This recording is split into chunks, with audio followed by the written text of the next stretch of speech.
Okay, good afternoon, good morning, or good evening, wherever you're joining us from today. Welcome to our session today.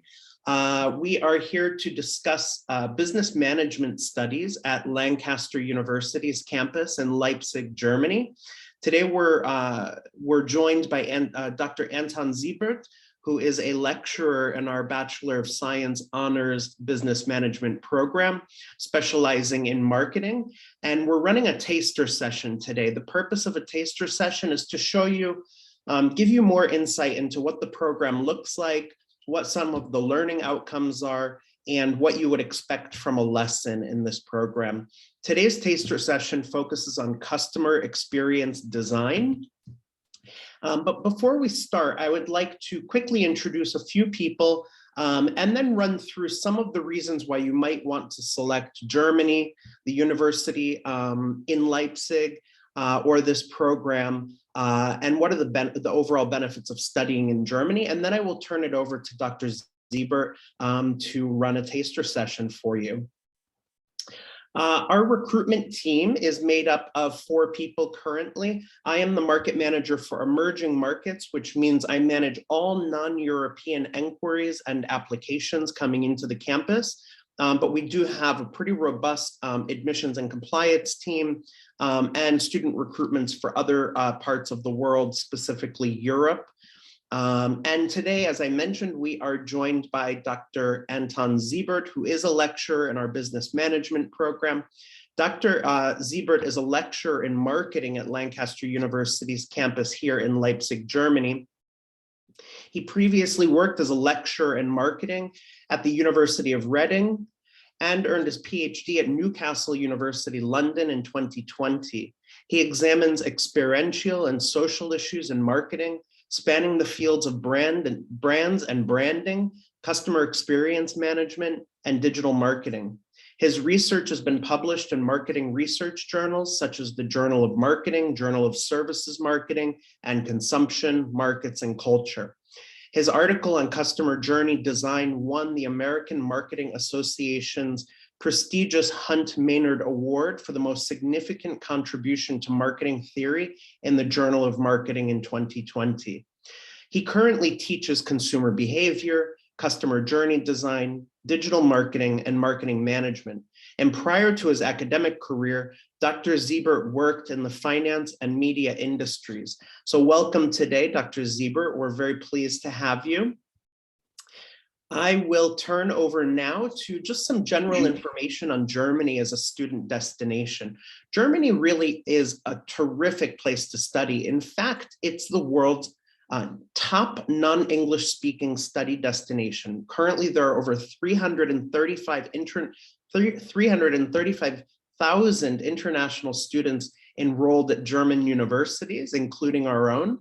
And Germany, one of the reasons Germany is so highly sought after is because of the quality of life in Germany and the fact that Germany is Europe's largest economy and the 4th largest in the world.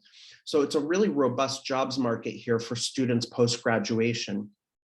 And Germany's immigration policies really reflect the need for high quality graduates to help sustain such a powerful economy. Now, German people and German cities are colorful, cosmopolitan, and dynamic. And in fact, 13% of the people living in Germany have come from overseas, just like me. This number actually increases when you look at Leipzig, which is a student city. Now, Leipzig, the total international population is 20% higher than the national average. Lancaster University has a really terrific global reputation. For starters, we are a research university, not only in the United Kingdom, but also in Germany. We have research partnerships in over 60 countries. And in fact, 83% of our research has been classified as world leading or excellent. This shows predominantly in our rankings, where we're currently ranked 122 globally and number 11 in the United Kingdom. Now, we have been called, we have been ranked in the top 50 for International Outlook. And I think this has a lot to do with our internationalization. For instance, opening a campus in Leipzig, Germany. We also have campuses in Malaysia, in China, and in Ghana, Africa. Our home campus is in the United Kingdom, and we do offer all of our students the opportunity to study their second year of the degree on the UK campus while paying the lower German tuition rate. So this is an excellent opportunity for our students and really brings the best of both worlds together in a Lancaster University degree.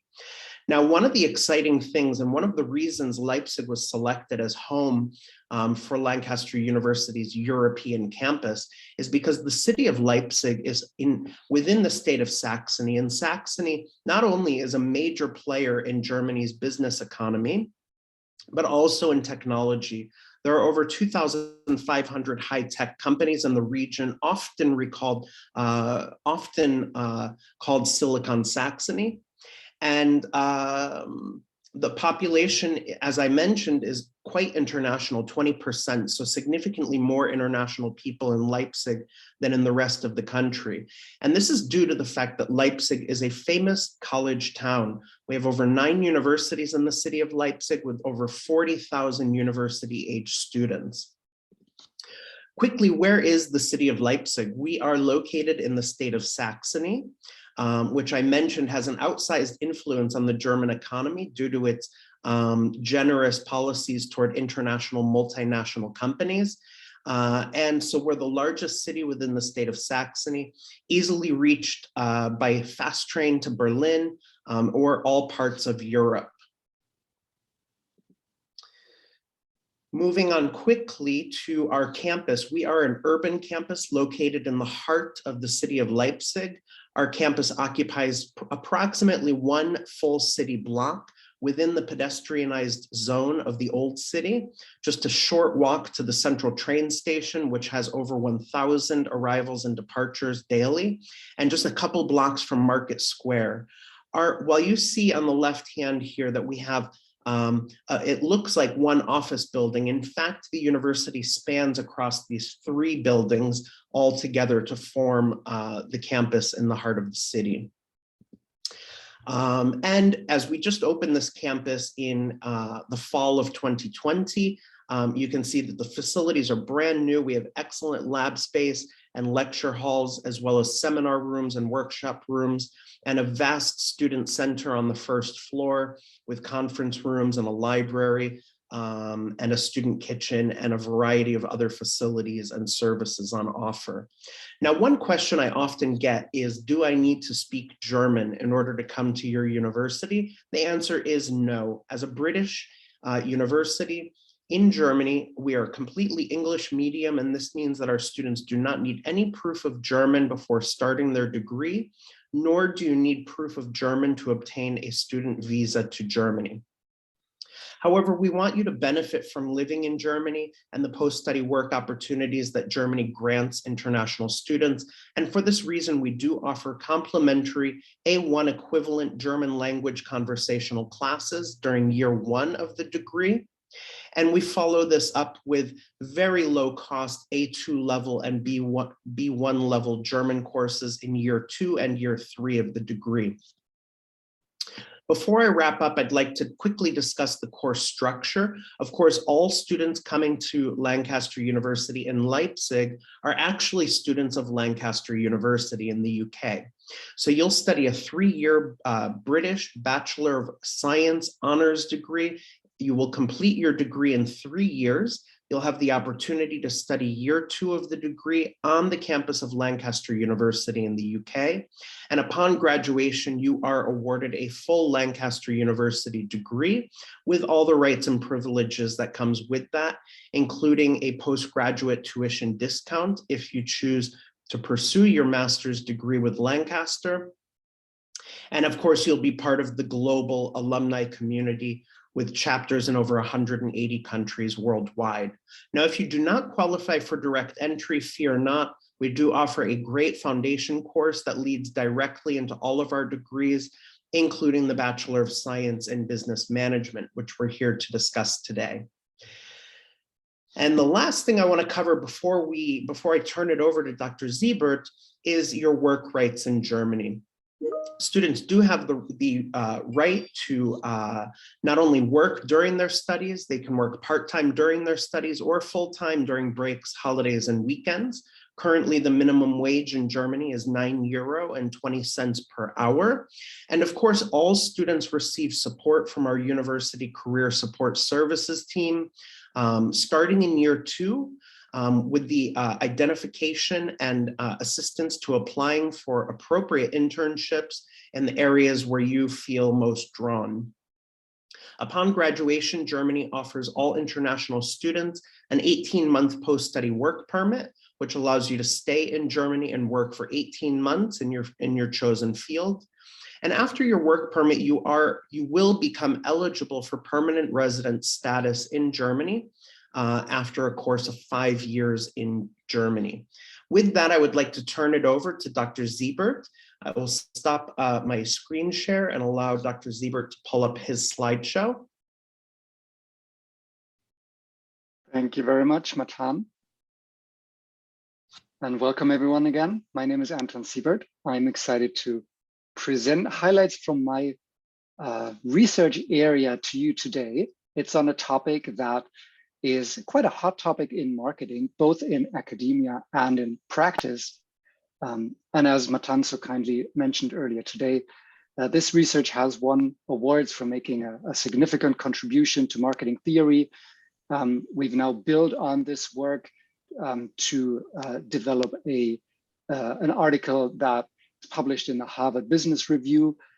So I'm continuing to work on that stream of research. And that's also something that students at Lancaster University in Leipzig contribute on, because they can kind of become part of my evolving research program, and they discuss these things with me. I learn from them.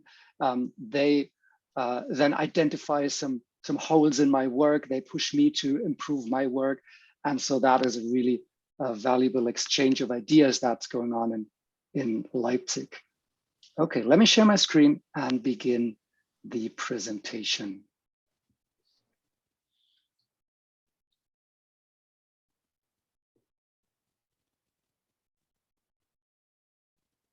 Okay, Matan, can you see the first slide? Excellent, okay.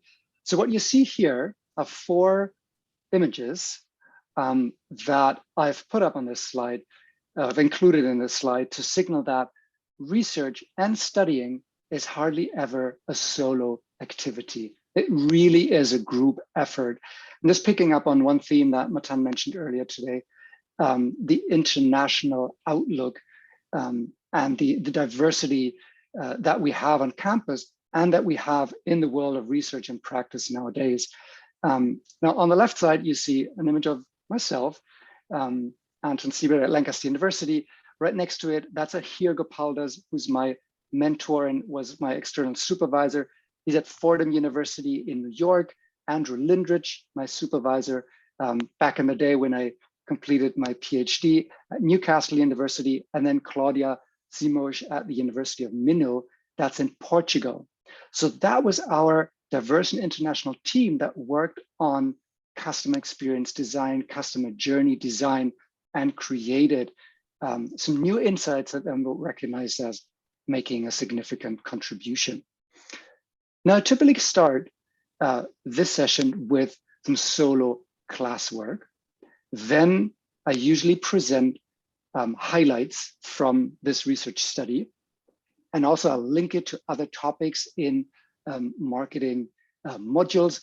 And then towards the end, because although, yes, I do like I like to hear myself talking, but it's much more valuable to get students engaged. So usually we'll split up students in groups, and they will then share their own examples in their roles as consumers when it comes to customer experience and customer journeys. And then we'll have a discussion all together, and we'll already start then to also critique my work and see where it doesn't apply that much, where it might be, it could have been improved, or where it might be improved in the future. So it really is a participatory process.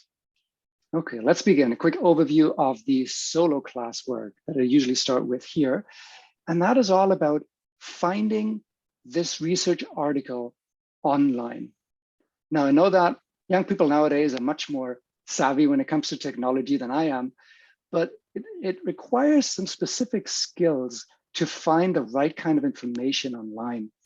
And what I typically do here is I ask students to open Google Scholar and then to use any of the following words, including customer experience journeys, loyalty loops versus involvement spirals, journal of marketing, or any of the authors' names to find the article.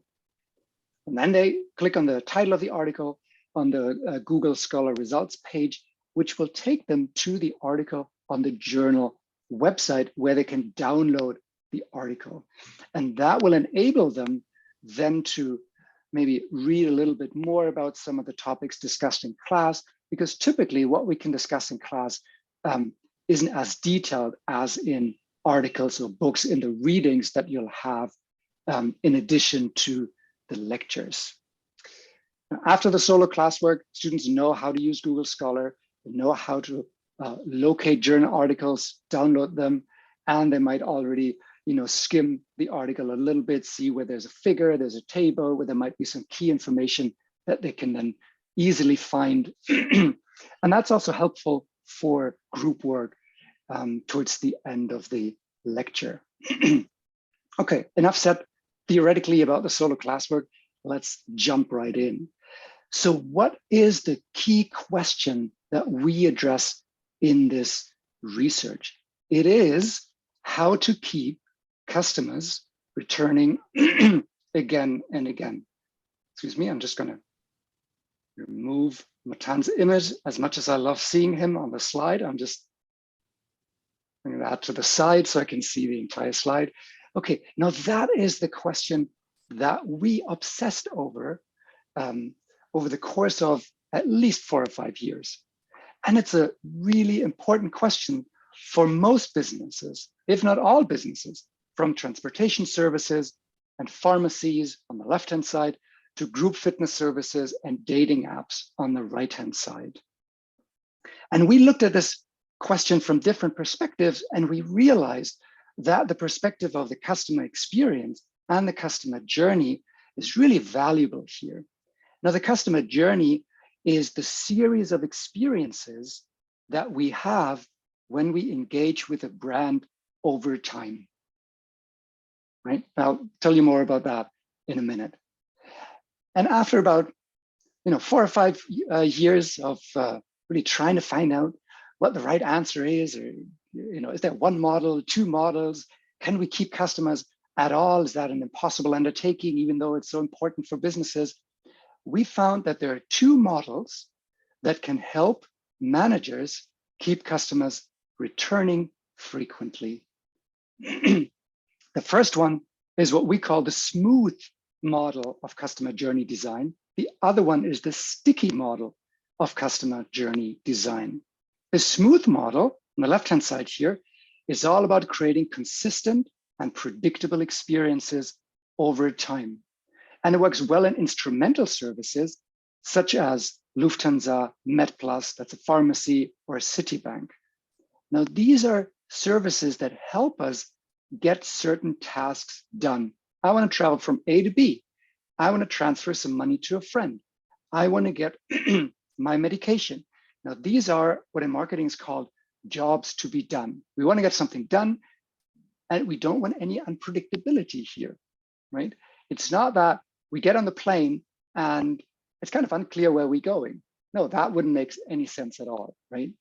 However, in the sticky journey model, these kinds of things make a lot of sense. So in the sticky journey model, it's all about creating mad fun. And this model works well in recreational services.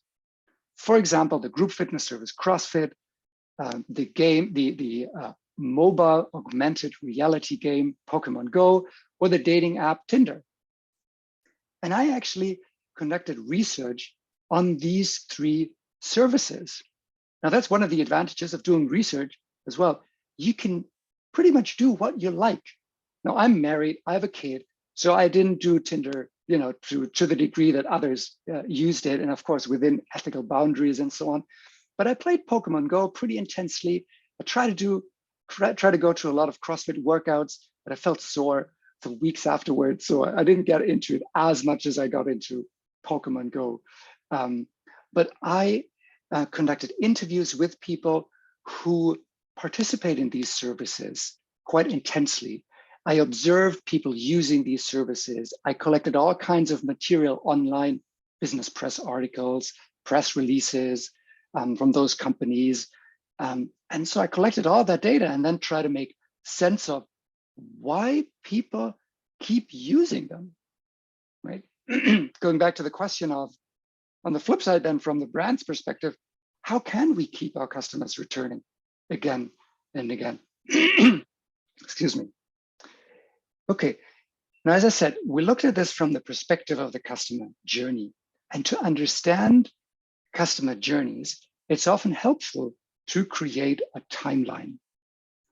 In our framework, in our research, time moves from the bottom to the top in our framework. The initial service cycle here at the bottom is simply a fancy term for the first time someone does something, someone uses a service. Now, subsequent service cycles are all the following times people use a service, and termination trajectories, as the term implies, these are the last few times someone uses a service before they quit or switch to another brand. Now, this is what the smooth journey model looks like. There's a lot of detail, but don't worry about that. I'm going to walk you through it step by step. And I'm going to start talking about the initial service cycle. Now, that is the first time someone uses a service. And it typically starts with a trigger. Now, in my case, one trigger was that I wanted to fly to New York to meet my co-author, Ahir, whom you've met on the first slide, to work on this research project. It was at a challenging phase in this research, in our research journey, and we wanted to make sure we do the best work that we can. And we thought that we could do that together in one place. So my trigger was, I need to fly to New York. Now, what followed was an initial consideration of my different alternatives. Now, for example, in my consideration set, I had brands like Lufthansa, British Airways. I also checked out some comparative platforms like opodo.com, and I engaged in an active evaluation of my options, comparing prices, stops, luggage allowance, all these kinds of things. And I ended up making a highly deliberate initial purchase decision. Now, I decided to buy a ticket from Lufthansa. And it was at a time that suited me. It was within my, at the time, student budget. So that was all good. I booked the flight. I downloaded the Lufthansa app, and I had a very nice initial consumption experience flying over to New York and back. Now, what is it that companies do in this initial phase to make us choose them? They provide decision support, because what we as consumers go through here is a deliberate decision-making process. And we need some help. We need some guidance. For example, a great online evaluation tool where we can clearly compare our different options. It's kind of transparent. It's easy to use.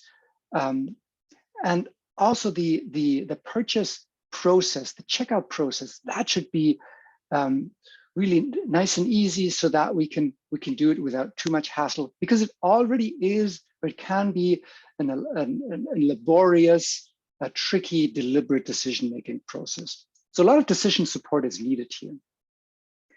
Now, once we as consumers have a nice initial consumption experience, the next time there is a trigger, we're likely to use the same service again. And in marketing language, that means that we enter a loyalty loop, which is written in blue, kind of in the center of the blue box here. A loyalty loop consists of a retrigger, a repurchase, and a reconsumption experience. The retrigger in my case was one visit in New York wasn't enough to move this research forward. We needed another one. So I wanted to fly to New York again. Now, I had already downloaded Lufthansa app, and I skipped over initial consideration, active evaluation, and this highly deliberate purchase process. I went straight to repurchasing a flight ticket using the Lufthansa app. It had already saved my credit card details, my personal details, my passport details, all those kinds of things. It was really easy and fast, and I had a nice reconsumption experience. The app told me about a gate change at the airport. So it was really good to use the app. A really good experience again. Now, companies, they're trying to keep us locked in this loyalty loop for the next time and the next time and the next time by streamlining the customer journey. Now, streamlining, again, is a fancy term. It basically means make it easy, take out unnecessary steps, such as adding your passport details again, adding your credit card details again. It might even save my preferences. It might suggest an option that the system believes that would suit me well. Just think of Amazon one click. You know, that takes out so many unnecessary steps and saves us time as consumers. And that keeps us in the loyalty loop, as I suppose many of you are using Amazon again and again. Even I don't want to use Amazon, but they've got me locked in that loyalty loop, and everything else is just a lot more, effortful, right? Now, these loyalty loops are great, but they might come to an end due to loyalty weakening incidents. That might lead me to switch to another brand. So what might be a loyalty weakening incident? Well, a flight attendant's really unfriendly. The app loses all my data. It forgets to tell me about a gate change. I might miss my flight. The flight might be delayed. Someone spills orange juice over me on the plane. All these kinds of things might weaken my loyalty. And then I might re-enter the deliberate decision-making process, and I might consider my options again. Now, that's not good for brands, but nowadays it happens a lot because a lot of consumers are not that loyal anymore. They're trying to get the best deal, and there are just so many options, and companies make it really easy for them to check out other options, to compare all options, and then to switch to another, to their own offer. Right? Now that is the smooth journey model. It looked quite complicated at the beginning, I suppose, but now I hope you've gotten the gist of it. And that is one way in which brands ensure that their customers, that we basically come back and use their services again and again. Now, I've been using the Lufthansa app ever since I downloaded it, ever since I flew with Lufthansa to the US the first time a few years ago. Now let's look at the sticky journey model, which looks quite different. And again, I'll walk you through it. There's a lot of detail, but let's begin with the initial service cycle, which in the sticky journey model is a quick spin. It is emotional, it is fast-paced, it is not deliberate at all. That's what we found based on our research. It typically starts with sparks of curiosity. A consumer's curiosity is sparked due to someone else talking about a service, someone else using a service in front of their eyes.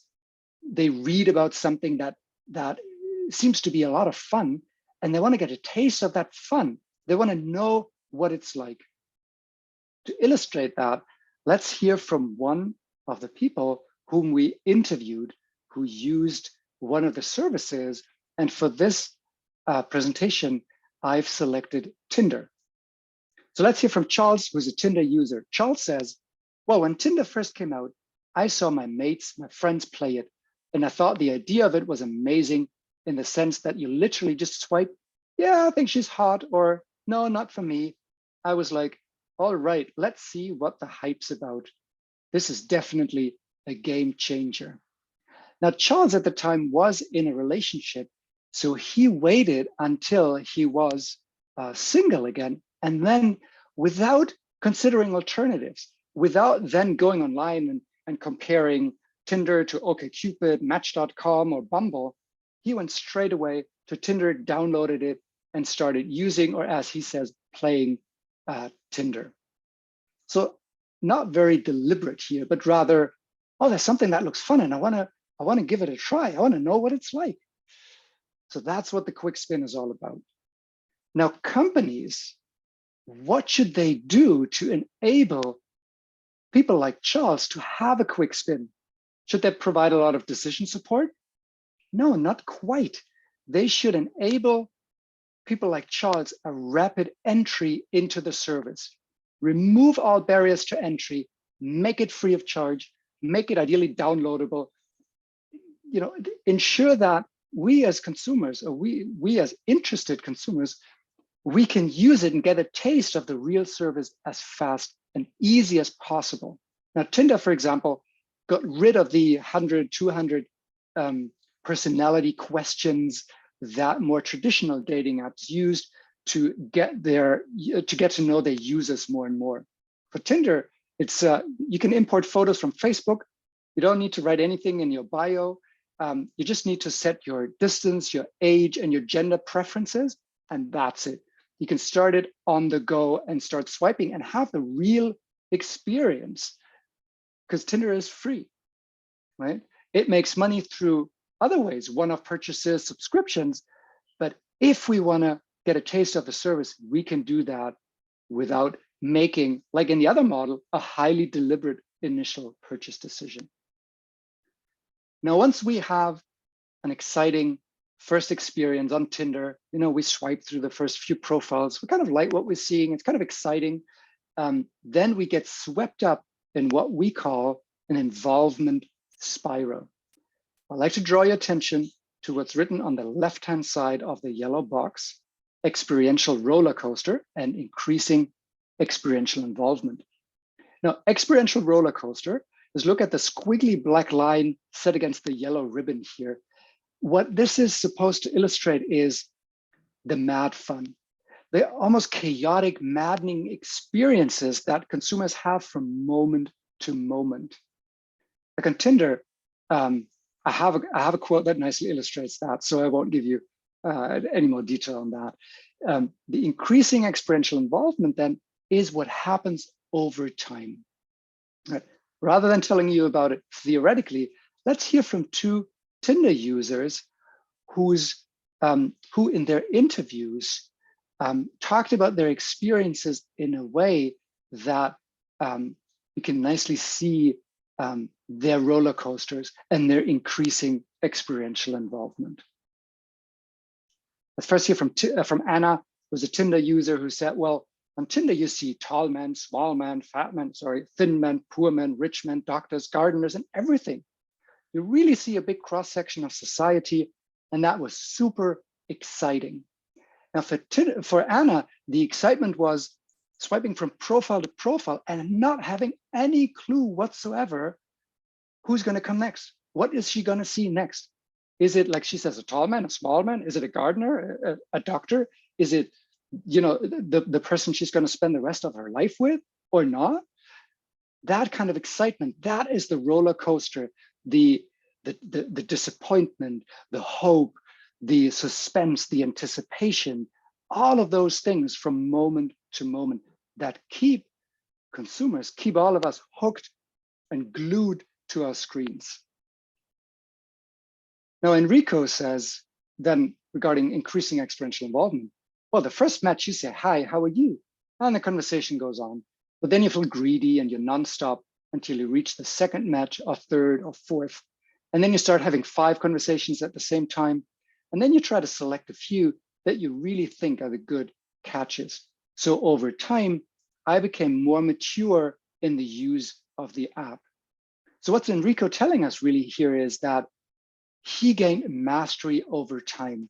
He became more familiar with how Tinder works, how people respond on Tinder, how he responds himself, how he needs to organize himself to get the best out of Tinder.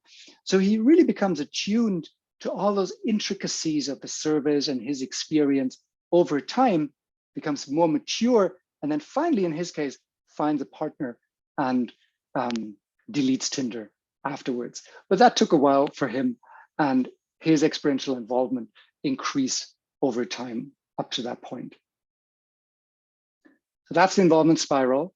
Now, what is it that brands do to facilitate these involvement spirals, to let us as consumers have these roller coasters, that mad fun, so that we become more involved over time. It's not really streamlining. It's not that they take out unnecessary steps. It's not that they do in a way, right? Tinder is quite easy to use, but it's not with the purpose of making our lives super easy, of making it smooth, making it predictable, making it consistent, making us have, like in the example of flying to New York, a good, consistent experience, kind of the same quality, the same kind of experience every time I fly over to New York, like establishing that kind of routine experience and behavior. On Tinder, once it feels predictable and consistent and like a routine, it starts to become boring and people lose interest and then quit, right? So what's a much better way to keep us hooked? Creating endless variation. Now on Tinder, for example, there are endless possibilities. There are literally millions of people that we could be matched with. But these people and some elements in the app, they change all the time. New people join the app in your area, others take a break, or they might disappear forever and you might lose them forever. You better go on Tinder right now because they might be gone tomorrow. And every time you open the app, you see what we call a unique configuration of service elements. Now, that's a fancy way of saying every time you open Tinder, there's a new profile picture. Every time you open Tinder, a match might have messaged you. Every time you open Tinder, you might have a new communication going on, or someone matches you while you are on Tinder. Every time you play Pokemon Go, and the goal here is to catch those virtual creatures that pop up randomly kind of on your phone in the real world, so to speak. Every time you open Pokemon Go, it's a unique experience that you'll have. There's going to be new Pokemon. You don't know what's going to happen. There is continuous suspense that's created by not telling us as consumers what will come next. CrossFit, the group fitness service, only releases the workouts the night before or in the morning, or they don't release them at all. So you know that you're going to go through a grueling, hard, intense workout, but you've got no idea if you need to run for 5 miles or 5 kilometers, if you need to do a lot of weightlifting, or you're going to do some yoga-like exercises or rope climbs or handstand push-ups. You've got no idea what you're going to do. If you're going to do it alone, in a group, inside, outside, what's the weather going to be like? There's so much unpredictability that creates so much excitement and anticipation and fun that people want to go to CrossFit. They want to play Pokemon Go. They want to open Tinder again and again. As you might guess from kind of the intensity, the emotional tenor in which I'm telling you this, the termination trajectories, the reason why people stop engaging with these brands, stop using these services, is not a loyalty weakening incident. That you go on a bad Tinder date, you're not going to quit the app right away. It's kind of part and parcel of the journey because you'll have positive and negative experiences. And then you want to get on the app again to find a better match and go on a better date. So we found in our research that people tend to quit because of well-being concerns. And they suddenly or gradually withdraw from the service. Some switch to another brand, but usually they just withdraw from the service. They stop using the service when that service is consuming too much of their life, when it conflicts with other areas of their life.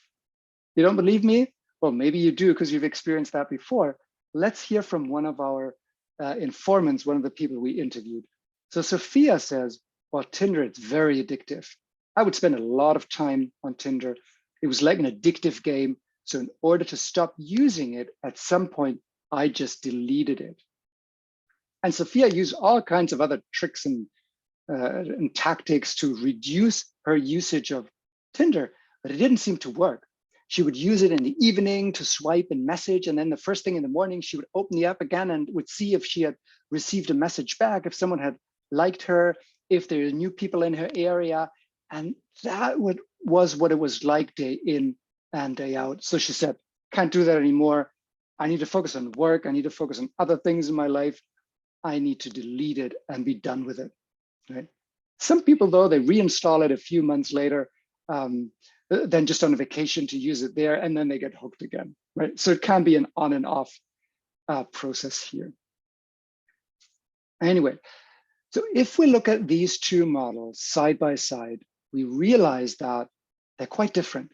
The left one starts with this deliberate, lengthy decision-making process, and then becomes more easy and less time consuming and almost automatic over time once we're in a loyalty loop. And once we're happy, we just repurchase again, have a great experience, and do that repeatedly. On the right-hand side, the sticky journey model, it starts with just some curiosity, just some urge, an impulse to want to try something without the intention to use that for the rest of my life or even intensely at all. But then once people have an exciting experience, they want to have more of that. And they enter the involvement spiral. They become hooked on the unpredictability that is offered. And their involvement increases over time so that they might spend a lot of their time and their money and their thoughts and emotions while on the services, right? So these services become more and more a part of their life over time. Okay, that was the bulk of my presentation. I hope you've kind of gotten something from these two models. I hope that they resonated with you a little bit. I hope that the examples were helpful. Before I end the lecture, I want us together to have a look at this overview here. Now, on the left-hand side, you'll see that the smooth journey model is really ideal for instrumental service categories, which is what I've mentioned at the beginning of the presentation. And here are a number of examples that would fit into this area of instrumental service categories. It could be anything from banking to business, hotels, pharmacies, repairs, transportation, work, apparel. And customers here have jobs to be done. And once they have hired a brand to help them get that job done, they tend to be loyal to that brand. Even nowadays, loyalty is elusive, has become increasingly elusive, but that's the idea here, that a brand helps you get a job done and you sort of return the favor and stay loyal to that brand. The sticky journey model is ideal for recreational service categories. And they include things like content networks, dating apps, fast fashion, gaming, group fitness, music discovery services. And here, customers seek never-ending adventures. They're curious about something. They want to get a taste of the fun. They want to be entertained. They want to develop some mastery. They want adventures. And they can and often do juggle multiple brands. So they might be on Tinder, but also on Bumble. They might give OkCupid a try. I'm sure most of us will be on more content networks than just Instagram, but also be on TikTok, maybe Facebook, maybe Twitter. And they don't really compete, but we can use them simultaneously. Even though in the attention economy, where many of these services compete for our attention, for our screen time, there's increasing competition over where we dedicate, where we pay attention, where do we dedicate the most time of our day. Now, this concludes the lecturing part of the lecture today. What I then usually do is I split people into groups, students into groups, and I ask them to explain to one another in their own words what a smooth and sticky journey is. And that's where the article that you've downloaded at the beginning of the lecture comes in handy again. Because if you look at the figures and the tables in that article, it'll be really easy for you to recall what those journeys are about and then put it in your own words and explain it to one another. And then I typically ask students to share examples of smooth or sticky journeys from their own life. I'm guessing you do engage in some smooth and sticky journeys in your life, maybe in some combinations as well, or maybe in some other journeys that don't fit into one of these two models. And that's where you come in as a student and you tell me, hang on, Anton, I think you've forgotten something. Here's a type of journey that I engage in that cannot be explained by your research. And that might be an opportunity for future research then. That might be the basis for a great discussion in class, right? And typically, after students have come out of these breakout rooms, then or worked in groups at different tables in a classroom, they will share an example with everyone in the classroom, and then we'll discuss these examples and see where we can take it from there. Okay, that concludes my lecture. I shall stop sharing my screen now. Thanks very much for your attention. And back to Matan. Yes, thank you so much, Dr. Siebert. That was really fascinating. And of course, I can see how it's a great way of engaging students in the classroom, because every single person is, a recipient of some form of marketing. And so I'm sure the discussion on this particular course, topic really is an exciting one for students. I wanted to ask you, in terms of business management as a degree at Lancaster University, what can you describe some of the different modules that students can expect to study during their program? For instance, you specialize in marketing. What other areas? Because often when students are choosing business management, they may be undecided on their career path. And so I'm curious, because our business management program offers a diverse range of courses, what are some of the other areas that are offered in the business management program? And what can students sort of look forward to in their future post-graduation? Thanks, Matan. That's an excellent question. And there's a good overview of these degrees on the Lancaster University Leipzig website, where students can get a short description of each of these modules, and they can see what the breadth is that we're offering. So marketing, of course, is what these modules are, what I'm most excited about. But of course, that's not all there is. There are also excellent other modules. We have excellent staff in the areas of operations management, supply chain management, for example.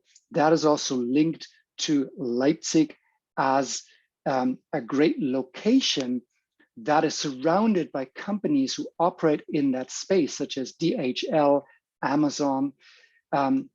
We've got modules then more on the organizational side of things, where you'll also learn about organizational culture, how to lead people, how to not behave properly in an organization, but how to be, what to expect from the world out there in organizations, the workplace, some issues that you might encounter there.